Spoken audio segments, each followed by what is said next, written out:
An iconic woman who inspired me growing up. Well, there have been many. From Susie Sue and Stevie Nicks to Debbie Harry, of course, Polystyrene of X-Ray Specs. But today I would like to salute Chrissie Hynde of The Pretenders for always doing it her way.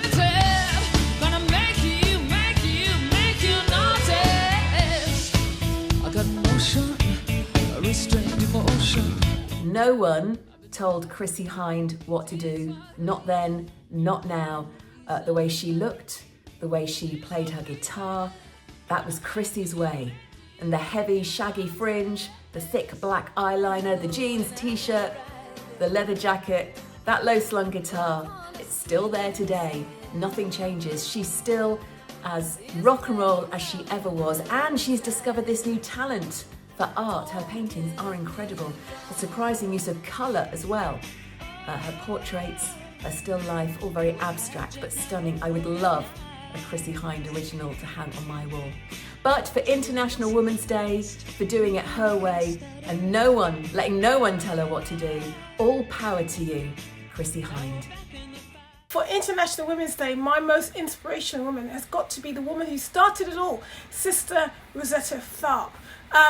She, in the 1940s, was just a titan of music. She was the first person, male or female, to turn up that amp and give a much grindier, heavier, fatter sound. But she really became influential in terms of her worldwide respectability when she played in Manchester on a disused train station. I think it was like 1952.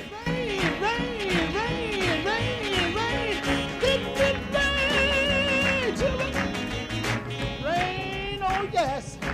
And everybody, all the artists, all the British artists that saw that, the Rolling Stones, the Beatles, they were all hugely and heavily influenced by her sound and the way she was singing. They'd never seen anything like it before. So as a consequence, they went back and they just developed their own sound and started playing. They were already into that sound, but they started really trying to emulate those sounds and trying to take what they wanted from her and to do their new thing, which was rock and roll. And in terms of inspiration, I think we all may not be here if she hadn't started off that road to rock and roll. A female in music who inspired me a lot growing up is Brodie Doll. I went to see her punk rock band The Distillers at Rock City when I was only like 15 years old in Nottingham. And it was the first time I'd seen a female-led band. I'd seen a lot of male-led bands.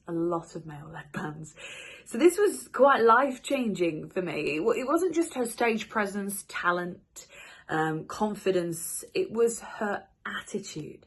She was just there in a t-shirt and jeans, pair of Chuck Taylors, messy hair, and she looked like me. And she looked like every other woman in the audience that night.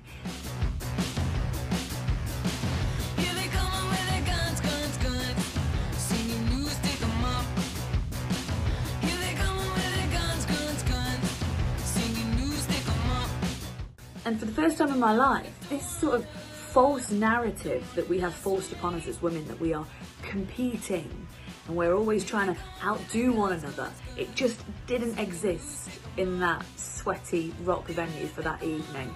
It was just a load of punk rockers enjoying the talents of this amazing woman. And that moment was very empowering. So I feel like Brodie Doll changed a lot for me that night, and I've been obsessed with her ever since. Can I have a top three? Can I have Debbie Harry for just being an icon?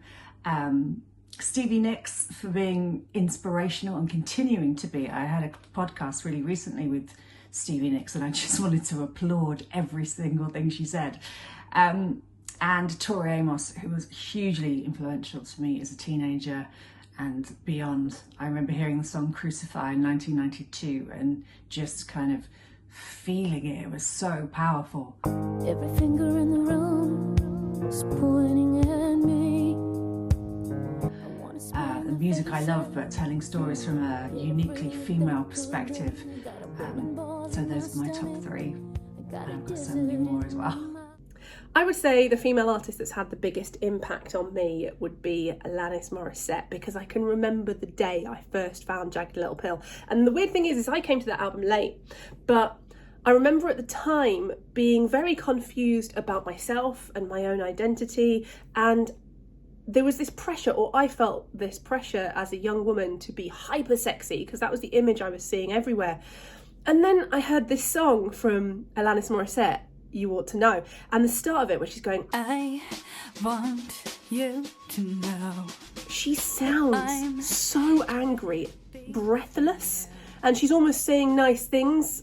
On one hand, like wishing them both the best, but this rage. And she really set me down a path of understanding myself and knowing that I wasn't here just to wear short skirts, and I could have this range of emotions. And would she have your baby? I'm sure she'd make a really excellent mother. And so, musically and my taste in music, but also identity-wise, she had a huge impact on me. Absolute Radio.